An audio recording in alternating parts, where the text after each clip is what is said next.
Cá Entre Nós, com Nelson Marques.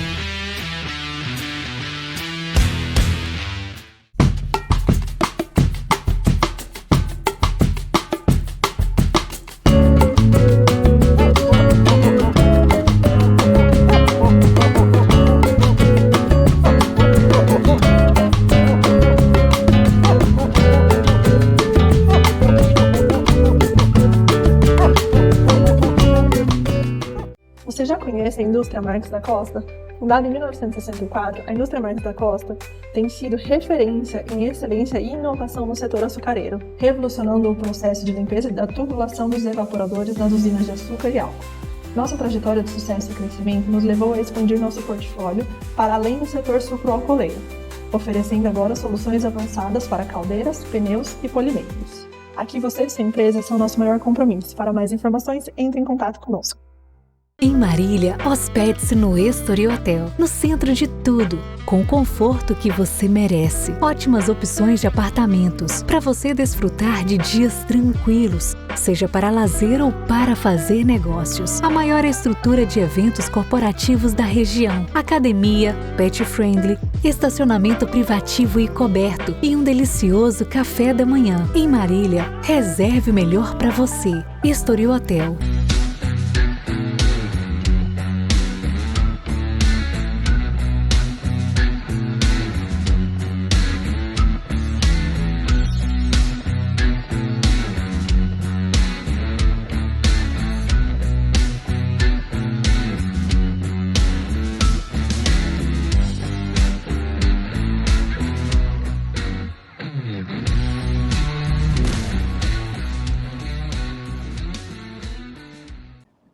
Olá pessoal, estamos iniciando mais um Cá Entre Nós.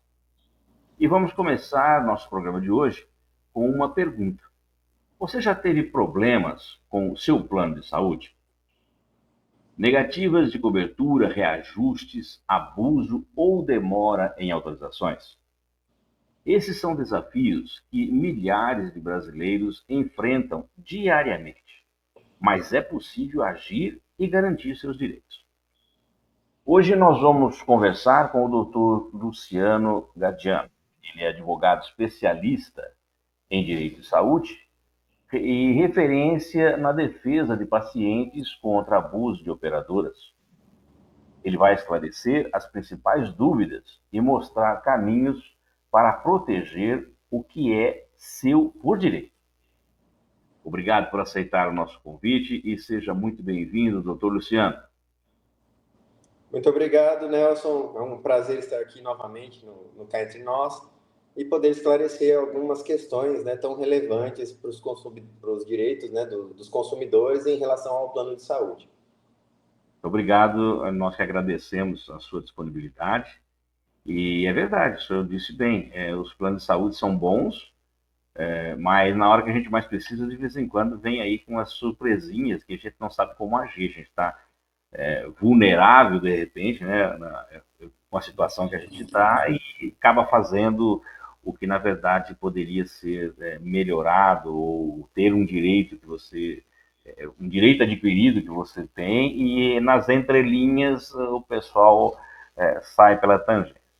Mas é justamente isso que nós vamos abordar hoje aqui e eu lhe pergunto o seguinte, doutora, começando o nosso bate-papo. Quais são os principais direitos do consumidor ao contratar um plano de saúde e que ele muitas vezes desconhece e são tão importantes? Bom, os consumidores eles têm uma gama de direitos aí que eles muitas vezes realmente desconhecem, Agora, um dos principais que a gente pode elencar aqui é a cobertura obrigatória, do procedimento, dos procedimentos que estão previstos no rol da ANS, e aqueles contratados, os indicados pelo médico, ainda que não estejam naquele rol da ANS, mas que sejam indicados pelo médico, do consumidor, ali, do paciente, são direitos que os consumidores, os pacientes, eles têm. Além disso, o plano de saúde ele tem que, em caso de negativa, ele tem que fornecer uma justificativa formal, para por que ele não vai cobrir determinado tratamento ou determinado procedimento, tá? ele tem que respeitar os prazos previstos em lei, tá? Então, esses direitos, né, direito à informação, à transparência, os consumidores, eles têm que ter ali uma proteção, e os planos de saúde, as operadoras, né, elas precisam reconhecer isso, porque é uma lei, está na lei, né? É o conhecimento, né? É por isso Isso. que o doutor é especialista aí nessa área e está aqui conosco para tentar nos esclarecer um pouco essas dúvidas. O que caracteriza uma negativa de cobertura abusiva por parte de planos de saúde, doutor?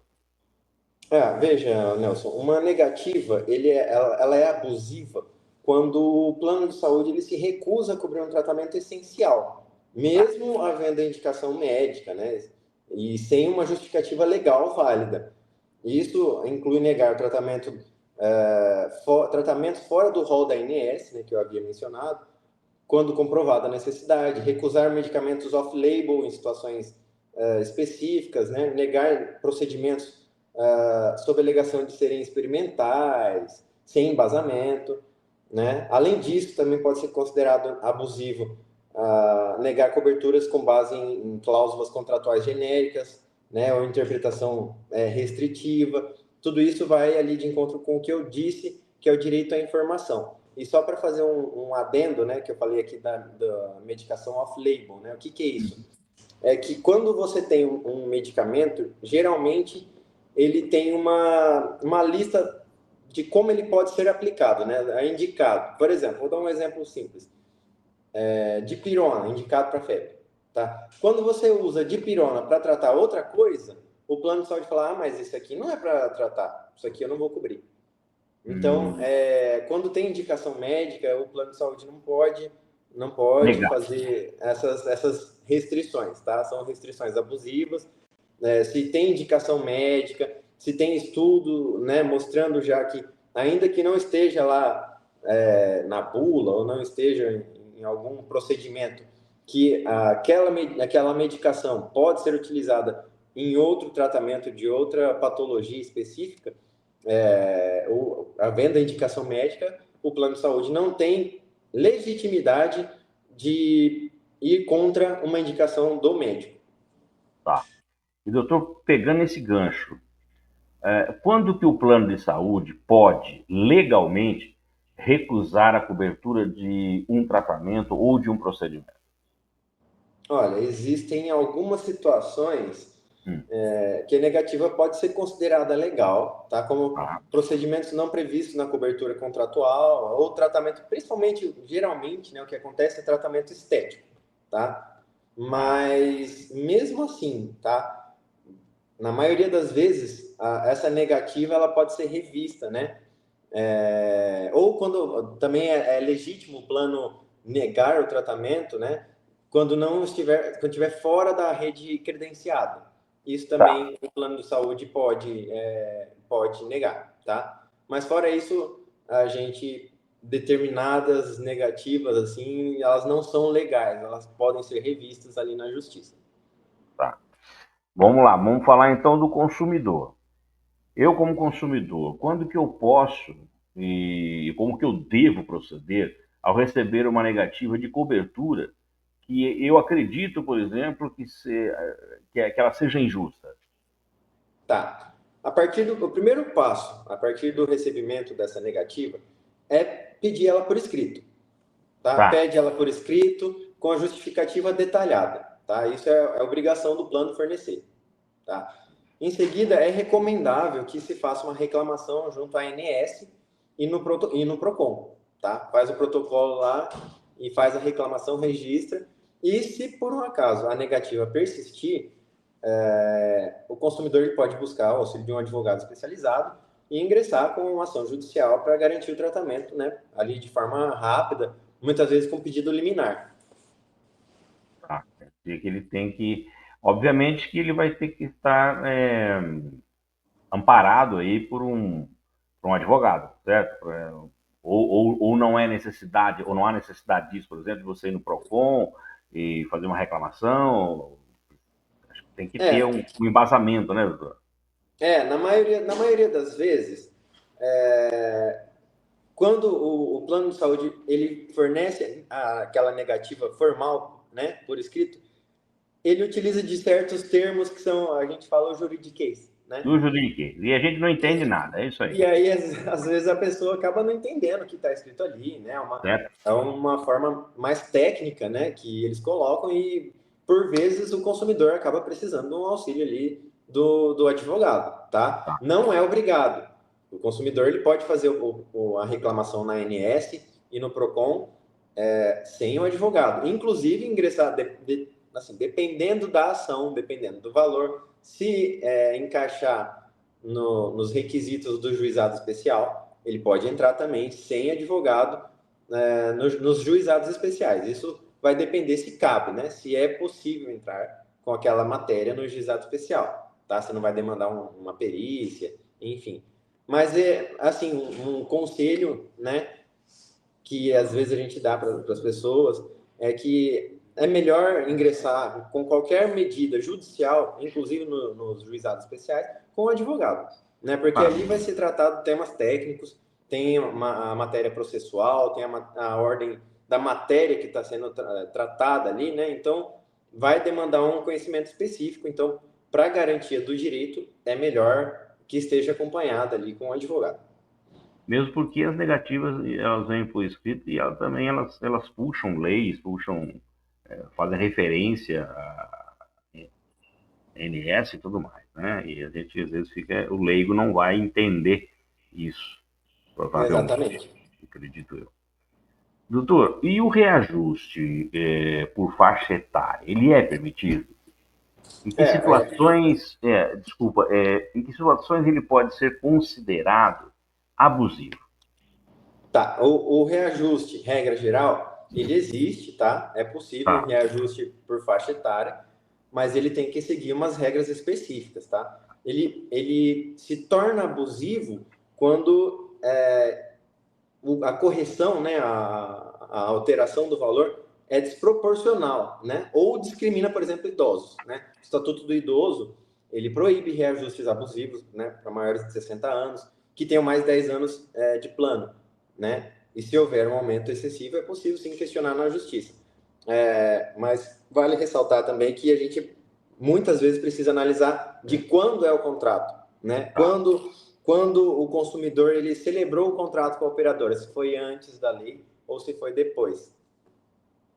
Me diga, ainda falando sobre o reajuste, porque me parece que tem uma faixa etária que até aquela faixa etária você pode reajustar e dali para frente ele tem que ficar fixo.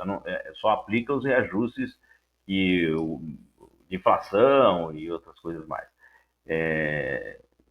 Existe algum caso de que o reajuste da faixa etária que esteja já estancado vir a ser cobrado? Isso é legal? Então, essa é uma das hipóteses que a gente analisa o contrato. Tá? Se foi feito antes da lei, né, dos planos de saúde, ou se foi depois. Porque antes da lei, os contratos eles não ficavam vinculados aos reajustes, aos percentuais de reajuste que a ANS fixa. Então, às vezes aumenta, às vezes ele coloca uma delimitação. Então, muitas vezes a gente acaba vendo pessoas que têm um plano de saúde, muito idosos, inclusive, e a gente observa que eles pagam um valor muito abaixo, né? Fala, nossa, um valor tão diferente de quem contratou depois da lei, que o valor acaba sendo maior. Isso depende de uma série de fatores, se ele foi feito individualmente, se foi feito por algum sindicato, né? Então, a gente tem que observar de quando é o contrato, como foi feito, se é um contrato individual, se é coletivo. E aí a gente vai entrar examinando cada um desses pontos para ver se é ou não abusivo o reajuste. Então, demanda uma análise contratual, uma análise de documentos. Sem dúvida. Não dá para ter uma resposta generalizada, né? Porque cada caso é um caso e tem que ver direitinho e tudo baseado no contrato que foi feito. Isso.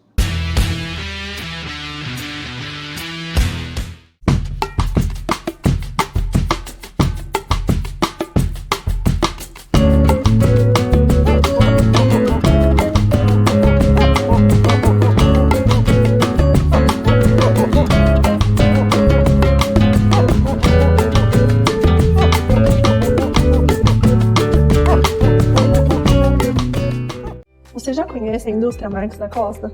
Fundada em 1964, a indústria Marques da Costa tem sido referência em excelência e inovação no setor açucareiro, revolucionando o processo de limpeza da tubulação dos evaporadores das usinas de açúcar e álcool. Nossa trajetória de sucesso e crescimento nos levou a expandir nosso portfólio para além do setor sucroalcooleiro, oferecendo agora soluções avançadas para caldeiras, pneus e polimentos. Aqui você e sua empresa são nosso maior compromisso. Para mais informações, entre em contato conosco. Em Marília, hospede-se no Estoril Hotel, no centro de tudo, com o conforto que você merece. Ótimas opções de apartamentos, para você desfrutar de dias tranquilos, seja para lazer ou para fazer negócios. A maior estrutura de eventos corporativos da região, academia, pet friendly, estacionamento privativo e coberto e um delicioso café da manhã. Em Marília, reserve o melhor para você. Estoril Hotel.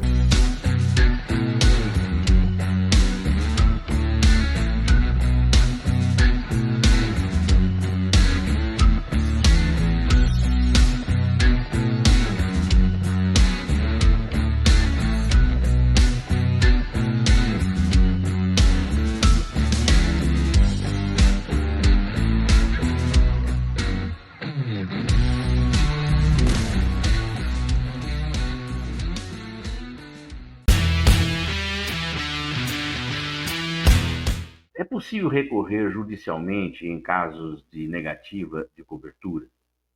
Quanto tempo, em média, essas ações costumam durar, levar para ser resolvida? Na maioria dos casos, a solução é a solução mais eficaz, né? Recorrer judicialmente, né? Muitas vezes, a gente até pode conseguir uma decisão favorável, né? O juiz concede uma tutela de urgência, uma liminar, né?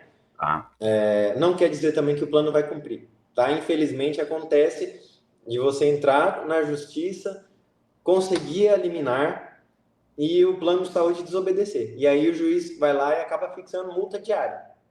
Então, vai colocando lá, vai pagar R$1.000, um exemplo, tá? Só um exemplo para a gente ilustrar. O juiz fixa R$1.000 por dia de descumprimento, fixado delimitado a 30 dias. Deu 30 dias.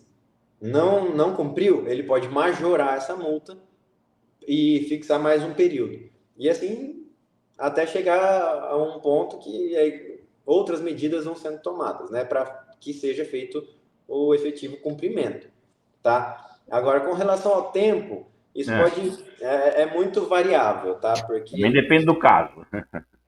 Depende de onde essa ação vai tramitar, né? Não é difícil para o advogado, né? Não tem como. Seria até antiético a gente colocar um tempo. A ação vai delimitar, ela vai tramitar por 1 ano. Não posso fazer isso, por quê? Porque não é um trabalho que depende apenas do advogado, depende também dos trâmites da vara em que o processo está tramitando. Então, de repente, aquela vara está mais sobrecarregada, acaba demorando um pouco mais, ou é uma vara de uma outra cidade que está um pouco mais aliviada, que pode, né, mais... Tudo depende, o juiz trabalha de uma outra forma.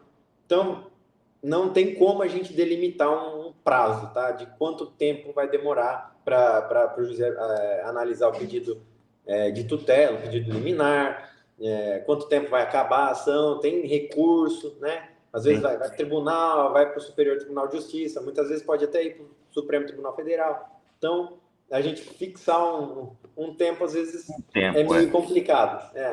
Claro.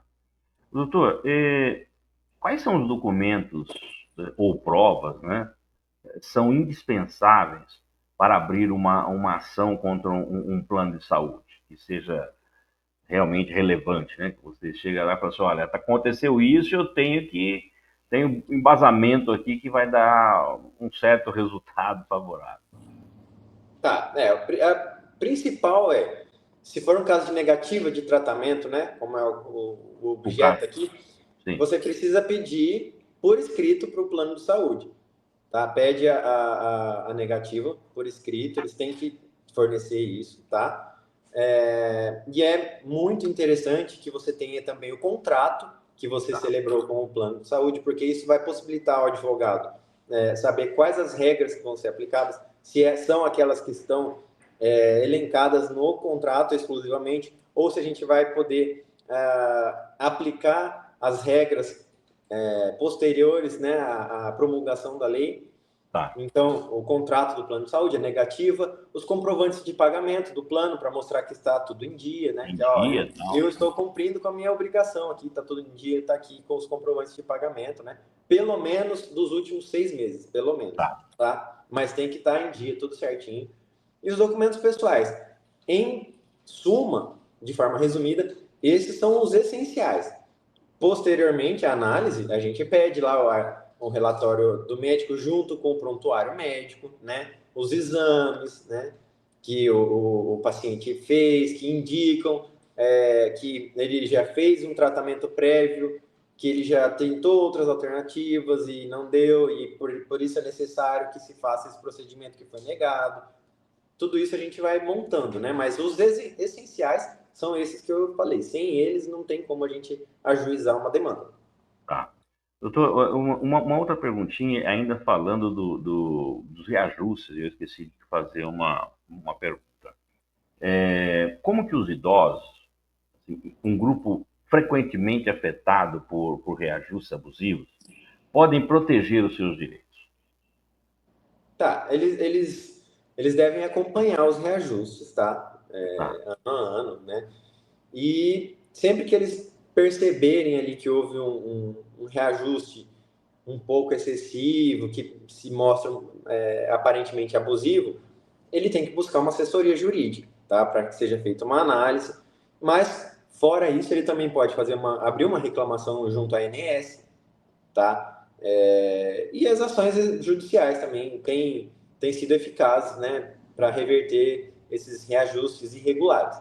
Então, buscar um auxílio de um advogado, fazer uma reclamação na ANS, que isso muitas vezes também acaba resolvendo, tá? E se de tudo não der certo, aí acaba ingressando na justiça com uma ação. Tá. Uma outra perguntinha que eu acho que é interessante. Quais os cuidados que as pessoas devem ter ao contratar um plano de saúde para, de repente, evitar essas surpresas futuras aí, essas demandas e tudo mais? Bom, é essencial verificar a cobertura contratada, né? As carências, qual que é a rede credenciada, né? A abrangência territorial dela, né? Porque hoje tem plano de saúde que é nacional, outros ali, certas regiões, certos estados. Então, ver qual que é a rede credenciada, o histórico de reclamações, isso pode ser obtido na internet, com pesquisas, né? Operadora X, Y, Z, quais são as reclamações mais frequentes, né? E, além disso, entender os reajustes previstos, né? E ler o contrato com atenção antes da assinatura. É importante você saber o que você está contratando. É um dever, inclusive, se o consumidor tiver alguma dúvida, perguntar, falar, isso aqui, se acontecer determinada situação, o que acontece, o que vai implicar na minha cobertura, em eventual tratamento. O plano de saúde tem que prestar as informações, né, um dever de transparência para com o consumidor. Então, esclarecer todas essas dúvidas no momento da contratação também. Uma perguntinha que acho que tem a ver com essa resposta que você está dando aí. E durante o plano, a operadora, o plano de saúde, ela pode trocar, por exemplo, como o senhor falou aí, a rede credenciada. Tem um hospital bacana que você é atendido lá, e de repente você vai e ele não está mais atendendo determinado plano que você contratou. Isso é possível? Simplesmente vai e tira? Como que funciona isso? O que a gente pode fazer para garantir a continuidade, por exemplo, daquele... Você está fazendo um tratamento naquele... Vamos falar de um hospital, de um hospital da rede credenciada. De repente você não é mais... o plano de saúde não tem mais aquele hospital como credenciado. Como que você faz? Primeiro a gente observa o contrato, para ver se o contrato permite essa alteração. Ele faz isso, tá. Isso. O que não pode é o consumidor ficar desamparado, tá? Mas Via de regra, pode acontecer, sim, no decorrer do tempo, né, de contratação, uma alteração na rede credenciada, tá? E se isso causar algum tipo de prejuízo no tratamento de alguém, isso pode ser questionado também, tá? Mas um dos pontos que a gente destaca tem que analisar o contrato, ver se tem cláusula que fala, que trate disso, né, da alteração da rede credenciada, e se essa alteração da rede credenciada implicou em algum prejuízo para o consumidor, tá? Porque muitas vezes acontece, por exemplo, do consumidor que fazia um tratamento em determinada cidade e vai ter que passar a fazer numa outra cidade. Então, o consumidor está fazendo um tratamento aqui na cidade, vamos dar um exemplo, de Bauru, e ele é encaminhado, agora não tem mais a cobertura, só em Ribeirão Preto. Tá, se acontecer isso, via de regra, o plano de saúde ele tem que cobrir os gastos com deslocamento, os gastos com alimentação, enfim, ele tem que arcar com isso. Mas antes de tudo, observar o contrato, tá? Observar o contrato para ver se ele tem esse tipo de permissão e se teve algum tipo de prejuízo para o consumidor. Num caso como esse, mais simples, sem ser deslocamento de cidade. Por exemplo, você tem algumas exames de imagem, por exemplo, que você tem algumas, como se diz, algumas clínicas que podem fazer e são credenciadas. Perfeito. De repente, ele reduz aquilo e credencia só... Você tinha 10, ele credencia 3. E isso dá boas, todas elas boas. Mas isso dá uma sobrecarga na hora do atendimento. Ou seja, você indiretamente ou diretamente, com essa decisão permitida que eles têm, de acordo com a lei, prejudica o consumidor. Isso é possível ser questionado? Sim, a partir do momento que existe o prejuízo, Tá. A gente vai observar primeiro a legalidade do ato, né? Se ele tem previsão contratual, se está em consonância com a lei, tá? E aí observar, se tiver em consonância com a lei, se tiver disposição contratual, fica um pouco mais difícil da gente questionar isso, tá? Mas é aquela questão que eu coloquei. O consumidor não pode ficar desamparado. Então, se jogou para um outro laboratório, um laboratório, o exame não faz mais naquela cidade, foi para outra cidade, o plano de saúde tem que se adequar e não pode deixar o paciente desamparado, tá? Mas isso demanda uma análise contratual para ver se aquele ato, de fato, está previsto no contrato e se existe previsão legal para aquilo. Tá. Bom, doutor Luciano, cá entre nós, existe alguma dica prática ou estratégia para os consumidores que buscam resolver conflitos com planos de saúde antes de recorrer à justiça? É claro, antes de recorrer à justiça, é lógico que, independentemente de contratar um advogado, porque isso é básico, né? Sim, o consumidor ele tem que documentar tudo. Tudo busca documentos, mensagens de WhatsApp, documenta tudo. Anota números de protocolo, tenta deixar isso numa pastinha organizada, tá? Tenta buscar uma mediação ali com a operadora, né? Registra as reclamações no PROCON, na ANS, né? Em muitos casos, essa resolução, essa resolução extrajudicial, ela é possível. Pode ser feita uma notificação extrajudicial, não é necessário um advogado. Então, ele pode notificar ali, né, com base em alguma cláusula contratual, em algum artigo de lei. Pode, sim, ser feita uma notificação extrajudicial e tentar resolver isso de uma forma amigável, né, sem recorrer às portas do Poder Judiciário. Basicamente, é aquilo que o senhor comentou desde o começo e a gente vem percebendo até o final do nosso bate-papo aqui, que é muito importante os cuidados antes de você contratar, né?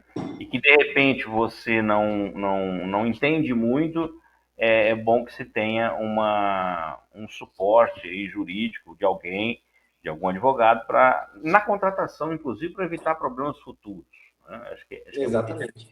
porque, como eu mesmo disse, os contratos têm as letrinhas pequenininhas que nem todo mundo lê. E vai assinando e tudo mais. Exatamente. Eu queria agradecer muito a sua participação novamente, sempre muito solícito com o Cá Entre Nós e sempre muito elucidadora as suas entrevistas.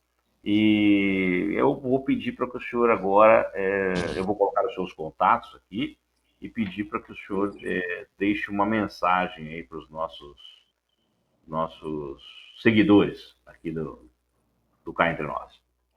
Perfeito, né? Eu que agradeço, né? Muito obrigado pelo espaço, pela oportunidade, né, de falar sobre um tema tão relevante, né? Eu espero que essas informações elas tenham sido úteis para todos nós, os nossos ouvintes, telespectadores, né, que nos acompanham. E se precisar de alguma orientação, estou sempre à disposição. Ok. Muito bem, doutor. Mais uma vez, muitíssimo obrigado aí pelo seu tempo e ter a paciência aí de passar compartilhar os seus conhecimentos aí com a gente. Os contatos do doutor estão aqui no rodapé. Anotem para quem quiser bater um papo com ele, já fala direto. Bom, pessoal, eu conversei aqui com o doutor Luciano Pessoa Gardiano. Semana que vem nós teremos um novo entrevistado aqui, e é claro, sempre escolhido por você que nos segue nas redes sociais, que também envia os seus e-mails sugerindo as pautas a serem tratadas aqui no nosso programa. Lembrando que se você ainda não se inscreveu no nosso canal, por favor, inscreva-se. Ative o sininho para receber as nossas notificações. Aproveita que você está por aí, deixa um like para o nosso programa, para a entrevista aí para o doutor Luciano. E se você gostou, divulgue os nossos vídeos nas suas redes sociais e também nos seus grupos de WhatsApp, que é muito importante aí para nós passarmos cada vez mais informações relevantes como essas informações que o doutor Luciano nos deixou aqui. A todos que ficaram conosco até agora, nosso muito obrigado pelo carinho da audiência e até a semana que vem com uma nova entrevista aqui no Cá Entre Nós. Solta a vinheta. Cá Entre Nós com Nelson Marques.